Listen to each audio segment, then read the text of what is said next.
The first time Oren Zeller found himself explaining a cat to a group of alien students, he was elbow-deep in a bag of freeze-dried shrimp and nursing a scratch that ran from the base of his thumb to his elbow.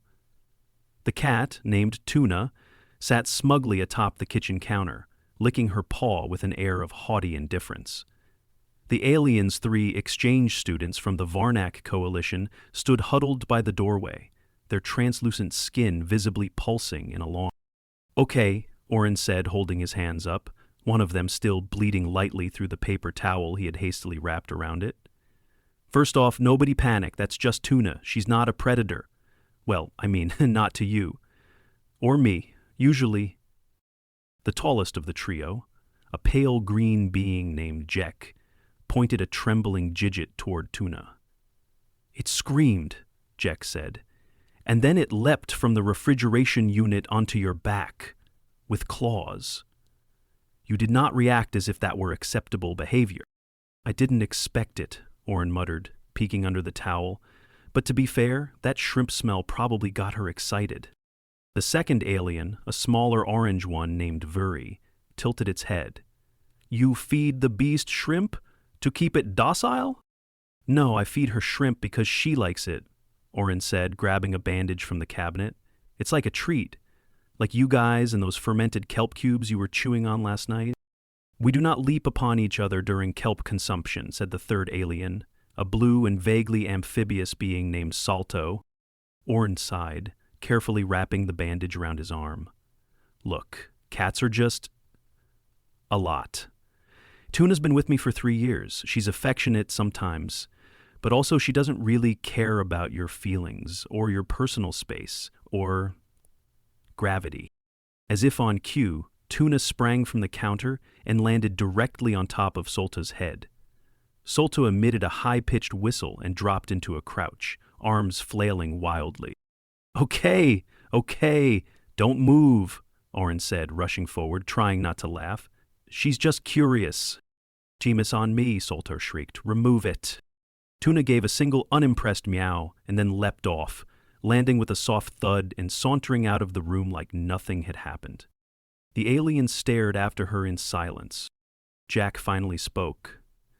"You coexist with that creature? Willingly?" "She sleeps on my chest most nights," Oren said, "except when she decides the windowsill is more interesting." "She attempted to murder you," Vuri said. "No, she just got a little excited. It's part of having a cat." Yek looked visibly disturbed. "We were told humans kept companion species. This is not companionship. This is tolerated hostility." Oren laughed. "That's actually the most accurate way anyone's ever put it." Later that week, Oren decided to introduce Tuna to the aliens in a more structured, less chaotic way. He set up a small circle of cushions in the living room and put Tuna's favorite blanket in the middle, along with a few toys, a feather on a string, a fuzzy mouse, and an empty box. "Tuna likes boxes," Oren explained as the aliens filed in.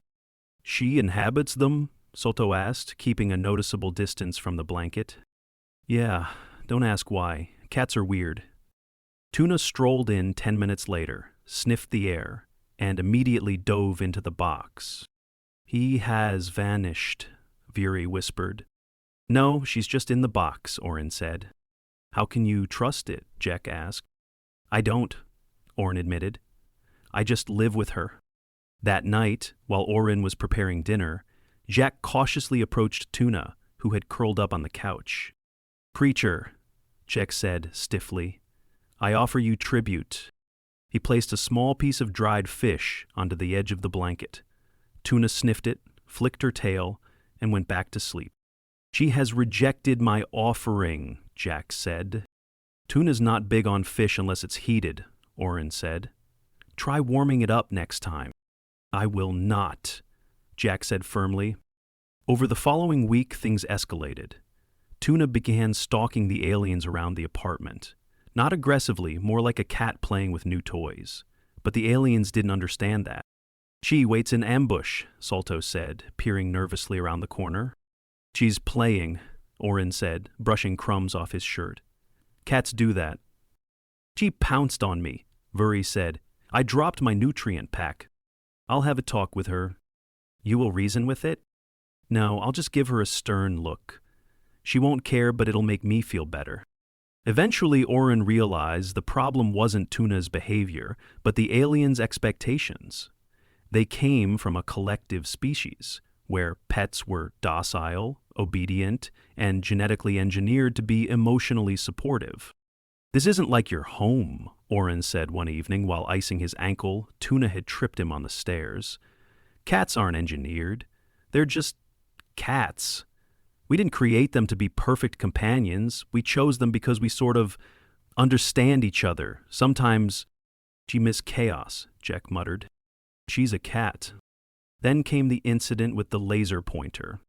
Oren had been trying to distract Tuna during the aliens' weekly Holo conference. She had a habit of jumping on the console mid-call and walking across the controls, interrupting transmissions, and once accidentally calling a Varnak ambassador. So, Oren pulled out the laser pointer and flicked the beam across the floor. Tuna chased it instantly, skidding across tiles, launching herself off walls, and knocking over a vase. The aliens watched in horror. She is attacking a beam of light, Vuri said. She is screaming. She has no strategy. Oren laughed so hard he had to sit down. She's just having fun, he said, wiping his eyes. You've never seen a cat play? She is playing with a weapon, Solto said. It's a laser pointer. It could burn retinas. Not this one. It's barely stronger than a flashlight. The next day, Tuna brought a dead mouse into the living room and dropped it at Jack's feet. Jack screamed and leapt 3 feet backward, crashing into a lamp. She has delivered a carcass to me. She likes you, Oren said, picking up the mouse with a tissue. He believes I require sustenance. It's a gift, Oren said. It means she respects you. Jack stared in disbelief. That was a corpse. Yeah, but it's the thought that counts. Things reached a boiling point when Tuna locked herself in the bathroom by slamming the door shut behind her while chasing a moth. The aliens believed she had entered a metamorphosis chamber. She will emerge larger, Vuri warned. No, Oren said, trying to jimmy the door with a screwdriver. She's just stuck. Perhaps we should seal the room. Absolutely not. It took 30 minutes and a bent coat hanger, but Oren finally got the door open. Tuna strutted out, looking bored. He has survived, Solto said, stunned. He took a nap next to the toilet, Oren said. A week later, something changed. Oren walked into the living room to find Jack sitting stiffly on the couch, Tuna asleep in his lap. He froze. She jumped up, Jack said. I did not invite her. But you didn't push her off? He purred. It was resonant. That's a good sign. She is warm, Jack added, and heavier than expected. Oren smiled. She likes you. I am uncertain how to feel about that. You'll get used to it. That night, Tuna slept in Jack's room. The next morning, Vuri was feeding her bits of warmed salmon. Solto had built her a climbing shelf. He still terrifies us, Jack admitted. But we are adapting. She's adapting too, Oren said. She hasn't attacked your feet in 3 days. I believe that is a record. Weeks passed, and Tuna integrated herself into the aliens' lives in her own chaotic way. She knocked over Vuri's nutrient dispenser, and then slept in the spilled powder. She unplugged Solto's sleep tank by walking across the cord. She vomited on Jack's academic report. But she also curled up beside them during storms, purred when they were stressed, and once sat unwavering beside Vuri during a homesick meltdown. She stayed with me, Vuri said quietly, for hours. Yeah, Oren said. She knows when someone needs her. Why does she only show that side occasionally? Because she's a cat. Eventually, their time on Earth drew to a close. The aliens packed their things, said their goodbyes, and stood awkwardly in the doorway. Tuna rubbed against Solto's leg and meowed. She will miss us, Solto said. She might not, Oren said. but I will." Jack reached down and gently scratched Tuna behind the ear. "She is not a monster," he said. "She is simply difficult. Welcome to cat ownership." As the aliens left, Tuna jumped up on the windowsill and watched them go. Her tail flicked once, then she curled up and fell asleep. Oren sat beside her, a faint scratch still healing on his arm, and smiled. The only reason Oren woke up that morning was because something was breathing directly into his nose. He cracked one eye open. Tuna was standing on his pillow, staring at him with the focused intensity of someone trying to will a can opener into existence. "You have food in your bowl," he muttered, voice dry with sleep. Tuna didn't blink. She inched closer, her whiskers brushing his cheek. "You're not starving." Tuna placed one paw squarely on his forehead and pressed down. "She's initiating cranial pressure," Jack said from the foot of the bed. Oren sat up so fast, Tuna tumbled off the pillow and landed with a disgruntled chirp. "Jack, why are you in my room?" "She breached your quarters," I followed. "You followed her into my bedroom?" "She opened the door." "She can't open doors." I observed the handle turn. Oren rubbed his eyes. "She probably jumped at it. She does that sometimes." "That is a troubling skill set." Tuna had relocated to the windowsill and was now pawing at the glass. Outside, the wind stirred the tree branches like slow dancers. She made a small clicking noise and twitched her tail. Yak watched, arms crossed. "Is she attempting communication with the foliage?" "She sees a bird." "There is no bird." "She sees one." Jack tilted his head. "She perceives things we do not?" "Sometimes." "Or she's making it up." "That is not comforting." Oren rolled out of bed and limped toward the hallway. His ankle was getting better, but stairs still felt like a personal attack. He made it halfway to the kitchen before Vuri stepped into his path, holding a notepad. "You are bleeding again." Oren glanced down. The scratch from Tuna's ambush last week had reopened overnight, a thin line of red trailing along his forearm. "I'll wash it," he said. "It's not deep." "Your dermal integrity is compromised." "I'm aware." "I could requisition an adhesive sealant." Oren opened a cupboard and pulled out a box of butterfly closures. "Got it covered." Vuri followed him into the bathroom, watching intently as he cleaned the wound with antiseptic. Oren hissed through his teeth, then pressed the first strip across the gash. "You inflict pain on yourself voluntarily?" Vuri asked. "It's part of cleaning it. But the chemicals are corrosive. They beneath the thick layers of ice. They kill bacteria. You are introducing toxins to preserve function." "Pretty much." "That's astonishingly inefficient." "It works." Vuri scribbled something on the notepad. Salto appeared in the doorway. "She has entered the sanitation unit and is now in the sink." Oren groaned. "Tuna, come on." He walked into the bathroom. Tuna was curled in the sink basin, tail wrapped around her body, eyes half-lidded. "He's not moving," Salto whispered. "He's comfortable. He's inside the water receptacle. It's dry. But it's for water." Era deployed soon, and she had to. Salto leaned in, cautiously. "She has displaced your toothbrush." "Yeah, she does that. There are bristles on the floor. Oh, get a new one." Salto blinked slowly. "Your tolerance is immense." Oren leaned over and scratched Tuna behind the ears. She closed her eyes completely and purred, a low, vibrating hum. "She's warm," Salto observed. "Is that normal?" "Fusible mammal. We assumed she was a thermivore." "Nope, just fuzzy." Later that afternoon, the aliens set up a series of tests in the living room. Oren watched from the couch, eating leftover noodles straight from the container, as the trio arranged a series of puzzles on the carpet. There was a lever puzzle, a clear box with a treat inside, and a toy shaped like a mouse that released a sound when pressed. "You're not going to get her to follow instructions," Oren said, mouth full. "She adapted to the laser," Jack replied. "We wish to observe her problem-solving. She doesn't care about your expectations." That's the point. Tuna strolled in 3 minutes later, sniffed the lever, batted it once, then sat down and started grooming her stomach.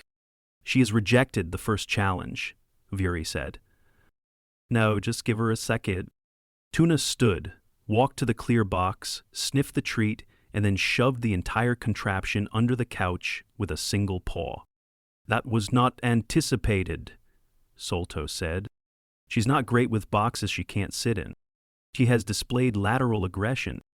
No, that's just her being done. Tuna then approached the sound toy, pawed it once to activate the squeak, then pounced on it and bit down. Jack recorded the motion. Her hunting instincts are intact. She knows it's not alive. Then why attack it? Because it's squeaky. That is not a logical motivation. He doesn't care about logic.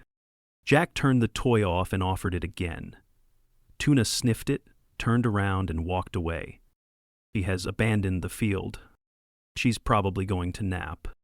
Indeed, Tuna leapt onto the arm of the couch, circled twice, then flopped down against Oren's thigh.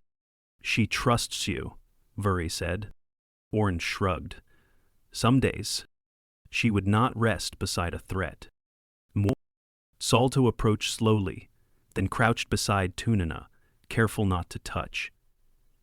Would she allow interaction? She might. Extend a hand.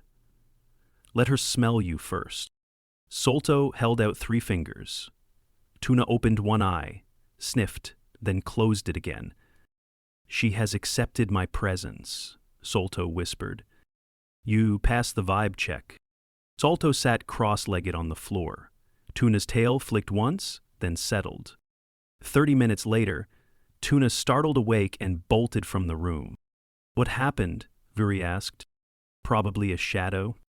Sheem, is that reactive? He's got instincts, even if they're wrong most of the time. That evening, Oren sat at the kitchen table, bandaging his fingers after slicing them on a can lid.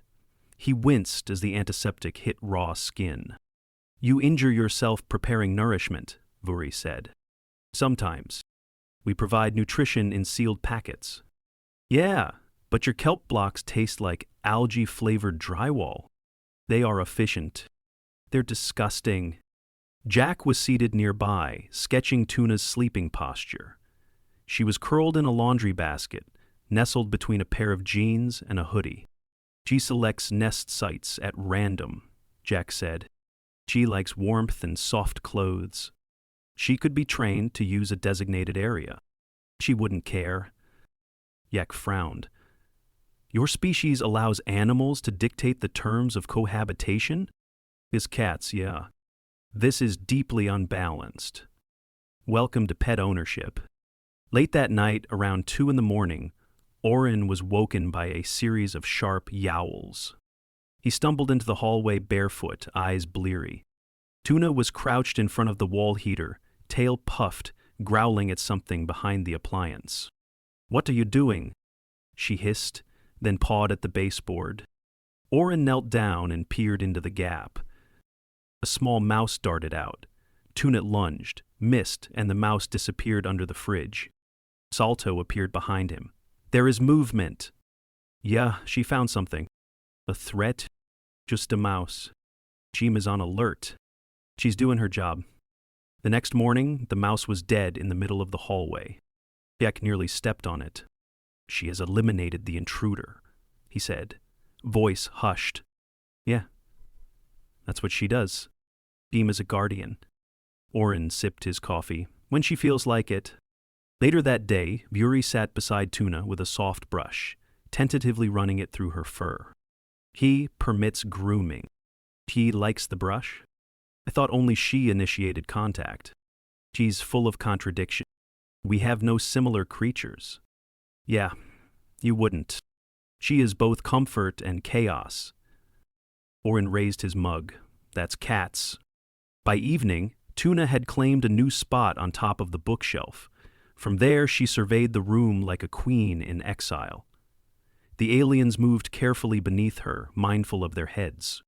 She observes us, Salto said. She's figuring out who leaves food unattended. He calculates opportunity? Always. Team is not what we expected. He never is. Tuna blinked slowly. Then, with deliberate grace, she began licking her paw. For a moment the room was quiet, save for the faint hum of the heater and the soft rustle of pages as Jack flipped through his notebook. She has become part of our environment, Vuri said. Oren looked up. She does that. And yet, she remains. Outside of it. Yep. Solto tilted his head. We are learning to live with paradox. That's the first step to understanding cats. Tuna flicked her tail, then yawned wide enough to show every tooth she had. No one moved. She is terrifying, Jack said. She's a cat, Oren replied, grinning. You're doing fine. The faucet had been dripping all night, but Oren was too tired to fix it. The steady tap of water hitting the basin mixed with the low hum of the refrigerator, creating a kind of domestic rhythm. He stood at the counter, peeling a boiled egg with one hand, his other arm held stiff at his side. A fresh strip of gauze, taped neatly, covered the inside of his forearm. Tuna had snagged him again, this time not out of play or malice, but from a startled leap when I didn't know a cat could move that fast, Solto said from the kitchen table. He was watching Oren with his chin resting on both palms, elbows pressed together like a mantis. She was asleep. The noise spooked her, Oren said. He flicked the last bit of eggshell into the sink. And I happened to be between her and the air. You did not react vocally, Solto noted. Pain was evident, yet you managed your response. You get used to it. Oren took a bite of the egg. It's not the worst injury I've had. You bled, Solto said, still staring. That is classified as moderate damage among our kind. The skin's got a lot of nerves. Doesn't mean it's dangerous. Oren chewed slowly. It's surface level. Vuri entered, carrying a small container of soil and what looked like a sprouting bulb. You required dermal assistance? No. I cleaned it already. Antiseptic, gauze, done. Vuri set the container down. You should elevate the limb, reduce swelling. Oren leaned back in his chair, raising his arms slightly. I'm not sure Tuna's worth all this, honestly. She brings you no utility, Vuri said, and yet you allow her proximity. She's not a tool. Then what does she provide? Oren shook his head. It's not about what she gives me, it's just, I like her, she's part of the place. Despite bodily harm, Yak walked in, holding a folded towel. She has nested in the laundry again. She has displaced everything, including my thermal scarf. You probably thought it was a rival, Oren said. Jack laid the towel over the back of a chair. I attempted to lift her. She vocalized displeasure. I retreated. Good move. Her eyes dilated. That's her warning system. I interpreted it as such. Jack sat down slowly. She is unpredictable. There's consistency to her unpredictability, Oren said. She doesn't lash out for no reason. You just have to learn what sets her off. She was resting, and you touched her. Yak looked at his hands. There was no indication of hostility. He doesn't need one. Then how does one know when it is safe to interact? You don't, Oren said. You just learn her patterns over time. Trial and error? Pretty much. There was a loud thud from the hallway, followed by a clattering sound that echoed through the apartment. Oren stood up too fast. His chair scraped the floor. That didn't sound good. All three aliens followed him briskly through the hall, their footsteps oddly light for their builds. In the guest room, a metal floor lamp had toppled sideways, its bulb flickering on and off. Tuna sat halfway under the bed, tail twitching, staring at a mangled piece of cardboard. His ability to fight aliens? Solto asked. No, Oren said, crouching. She probably tried to climb it. Because it's tall. Jack bent down beside him. There is no logic in this behavior. There doesn't have to be. She risked injury. She also risks it every time she tries to jump from the fridge to the top of the cabinets. Vuri reached beneath the bed and gently pulled out the cardboard. It was scored with claw marks and folded in on one side. She was defending this? No, she was probably bored. Oren unplugged the lamp and stood it upright. The bulb had cracked at the base. You'll need another light source, Vuri said. I'll grab a lamp from storage, Oren said. No big deal. She damages your belongings. She injures you. She disrupts your sleep. And yet you allow her free rein. Oren rubbed his temple. She's not a machine. She acts on instinct. You can't program her out of being herself. You do not correct her. I redirect her, sometimes, when it's worth it. The rest of the day passed without incident. Tuna reappeared around dusk, slinking into the kitchen with the air of someone who had successfully avoided blame. She leapt onto the counter, paused, and then slowly extended a paw toward a bowl of chopped carrots. Don't even think about it, Oren said, not looking up from the sink. She retracted the paw and began licking her shoulder, as if the whole thing had been a misunderstanding. Salto stood beside the pantry, watching the silent exchange. She understands instruction? She understands tone, Oren said. If I shout, she usually stops. If I whisper, she gets suspicious. You modulate your voice intentionally? Yeah, she's sensitive to it. Solta opened the pantry door. She has learned to associate sound with consequence. In her own way, she is capable of auditory learning. Cats are smarter than people give them credit for. Yak entered again, carrying a small dish of what looked like gelled fruit. May I attempt offering? He doesn't like sweets, Oren said. You'll want protein. Yak turned without a word and left. He returned moments later with a strip of leftover chicken. Tuna immediately perked up. She is locked onto it, Jack noted. Her pupils have expanded. Hold it low, let her sniff. Jack crouched, extending the chicken. Tuna approached cautiously, sniffed, and then, without warning, snatched it from his fingers with her teeth and darted under the table. Jen has taken the offering without gratitude. She doesn't say thank you. Shame could acknowledge. She purred earlier. I did not hear it. She's quiet about it. That night, after the dishes were washed and the lights dimmed to their evening settings, Oren sat on the couch massaging the base of his thumb. The bandage was peeling. He peeled it off carefully, revealing a scab that had started to darken at the edges. No swelling, no heat, no streaks. He exhaled slowly. You inspect your own wounds, Vuri said from behind him. I've had enough of them to know the signs. You self-monitor? Doctors are expensive. He paused. And I'm not dragging Tuna to urgent care every time she freaks out. We could assist if needed. I'd ask if it got bad. There was a brief silence. She has not harmed us in 72 hours, Jack said. That is progress.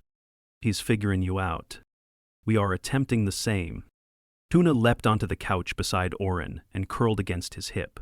Her weight settled slowly, and her breathing evened out almost instantly. She is at rest, Salto observed, in a shared space. She feels safe. Do you? Oren leaned back. Yeah. She's not trying to kill me today. She may tomorrow. She might, Oren agreed, but I'll still feed her. That is irrational. It's affection. The three aliens stood quietly, watching as Tuna twitched in her sleep, chasing something only she could see. Her paw jerked once, then stilled. He remains a mystery, Jack said.